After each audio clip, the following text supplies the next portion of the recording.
Bonjour à vous les perles d'éveil, je vous laisse vous installer, je vais vous partager mon premier contact défunt.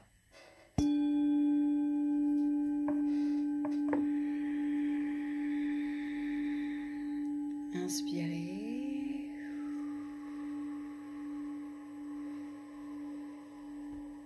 Et soufflez.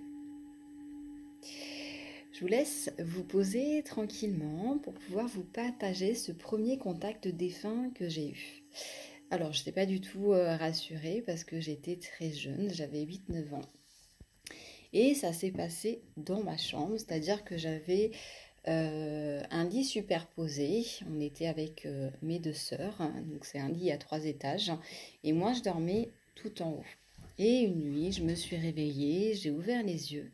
Et là, j'ai vu un homme comme comme si c'était un hologramme en fait. Donc il y avait comme une espèce de transparence, mais je le voyais parfaitement bien.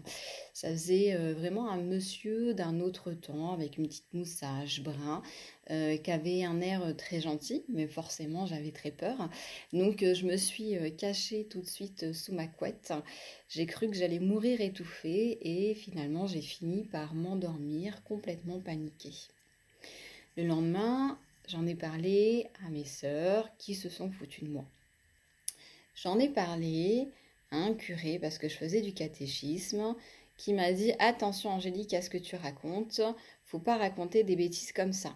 Bon, je me suis dit, on me dit il y a une vie après la mort, finalement là je parle de quelque chose que j'ai vécu et on ne me croit pas, clairement, limite on me fait peur à me dire que de ce que j'ai compris à ce moment-là, en tout cas la manière dont il m'a amené les choses, c'était comme si tu racontes des choses comme ça, en fait, tu pouvais passer pour folle.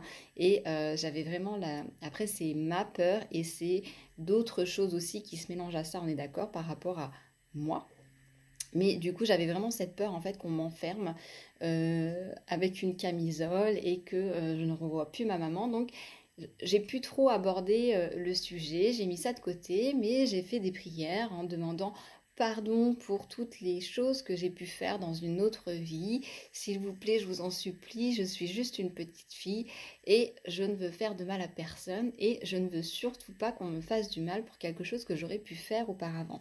Donc, malgré mon jeune âge, j'avais une conscience, je me rends compte à présent, quand même très très éveillée pour pouvoir produire cette phrase, même s'il y avait des choses que j'avais entendues, pour pouvoir produire ça et vraiment émettre cette intention avec une force euh, de vouloir me protéger, de demander pardon et de couper les liens parce que c'est ce qui s'est passé.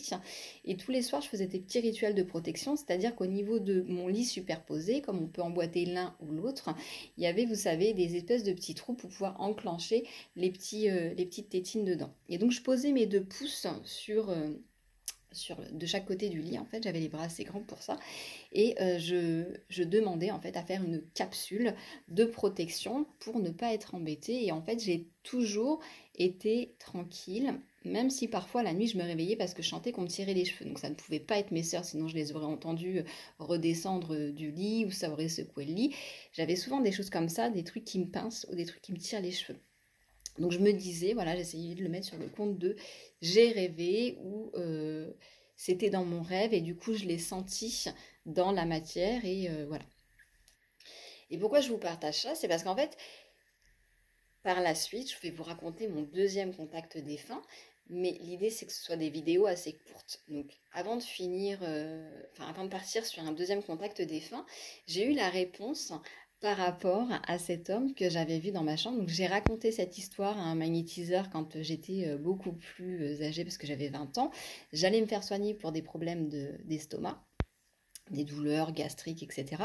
Et en fait, je lui raconte l'histoire et il me sourit gentiment. Donc après, on peut vous dire ce que vous voulez. Tant que vous n'avez pas la possibilité de vérifier, ça vous parle pas, et comment vous avancez avec ça.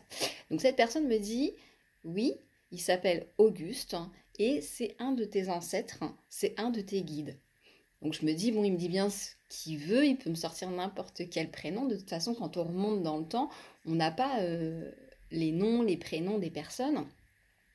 Donc il peut me raconter ce qu'il veut. Donc sur le moment, je le crois et je le crois pas trop. Je me dis après, de toute façon, qui d'autre qu'un membre de ma famille peut venir me rendre visite, sauf si c'est une âme perdue qui a envie que je l'aide à monter. Mais voilà, il y avait vraiment une espèce de sécurité et de protection quand je l'ai regardé. Après, ce qui m'a fait peur, c'est évidemment de voir un esprit et de ne pas pouvoir en parler. Peut-être que si j'avais été accompagnée à ce moment-là, qu'on m'explique un petit peu les choses, bah, j'aurais peut-être cherché à ne pas couper le contact parce qu'après, il faut le retrouver. Justement, quand on a une peur qui s'est cristallisée en soi. Et du coup, quand cette personne me dit ça, je me dis pourquoi pas, je laisse tomber, je passe à autre chose. Et bien après, parce que là j'avais 20 ans, donc quand j'avais 40 ans, j'ai été redemandée parce que j'ai une de mes tantes, que je remercie infiniment, qui a fait un travail formidable au niveau de l'arbre généalogique, c'est-à-dire qu'elle a repris uniquement du côté de ma grand-mère maternelle du coup, et dans ces lignées-là, beaucoup plus au-dessus, en alors là j'ai plus les dates, j'aurais pu les prendre, mais voilà, ça allait jusqu'à 1800. Et en fait, j'ai vu qu'il y avait trois Auguste. Donc il y en a un qui est décédé dont on n'avait pas la date, il y en a un qui est décédé jeune, qui pourrait être celui-ci parce qu'il avait 23 ans. Voilà. Et il y en a un autre qui avait une quarantaine d'années, je crois une cinquantaine d'années. Donc, lequel est-ce? C'est par rapport à mon ressenti et mon intuition. Évidemment, je les remercie et je me suis dit, ah, le magnétiseur qui m'avait dit, il s'appelle Auguste. Et effectivement, c'était peut-être un prénom à la mode à cette époque-là. Peut-être que dans toutes les familles, il y a des Augustes où c'est plus facile. Mais je me dis, c'est pas un hasard et c'est bien validé. C'est pas une bêtise qu'il m'a raconté. Voilà, il m'a pas sorti un nom comme ça. Pour moi, c'est sûr et certain. Après, évidemment, j'ai un lien particulier avec les magnétiseurs, avec l'au-delà. Il y a plein de choses auxquelles je crois. Et après, il y a plein de choses que j'ai pu vérifier. Je vous raconte mon deuxième contact défunt. À tout de suite.